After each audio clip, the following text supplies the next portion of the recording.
Ito guys, iisa na lang to, kaya ito na lang yung titikman natin. Ito na lang kasi yung natitira. Papakita ko lang sa inyo. Sobrang sarap nito kasi para siyang ice cream talaga. Ayan o.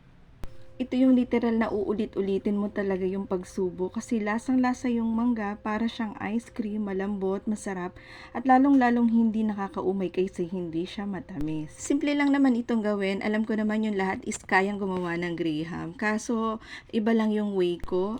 Ayan, hinugasan ko na at hiniwa ko na yung mangga. Pagkatapos, gagamit ako dito ng baso. Ito lang pala yung mabilis na paraan para paghiwalayin yung laman sa balat. Napakadali lang pala at talaga naman nag-enjoy ako habang ginagawa ito. Ayan, syempre yung buto ay wag natin itatapon dahil pwedeng-pwede pa yan. Set aside muna natin. Bali, gagamit ka pala ako dito ng chopper. Ito yung aking capsule cutter. Talaga namang napakalaking tulong nito sa akin at matagal ko na itong ginagamit. Kaya, kung gusto nyo rin ito, ay ilalagay ko na lang yung link sa comment section. Lalo na doon sa mga mahilig gumawa ng mga shakes, tulad ng mga desserts, at ganun din yung mga pang Shanghai at siomai. Ayan, talagang gamit na gamit ko to. Napakaganda nito.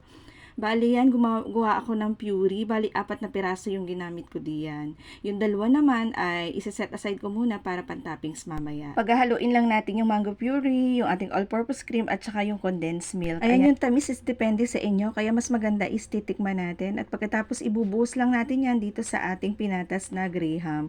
Kung gusto nyo po yung ganito ay hindi malabnaw, pwede nyo pong i-chill yung inyong all-purpose cream. Ako po kasi iba po yung way ko kasi para po itong ice cream. At ayan, i-chill ko lang po ito for 3 hours at ready to serve na po ito. Sobrang sarap po nito kaya gawin nyo na rin po. Salamat sa panonood.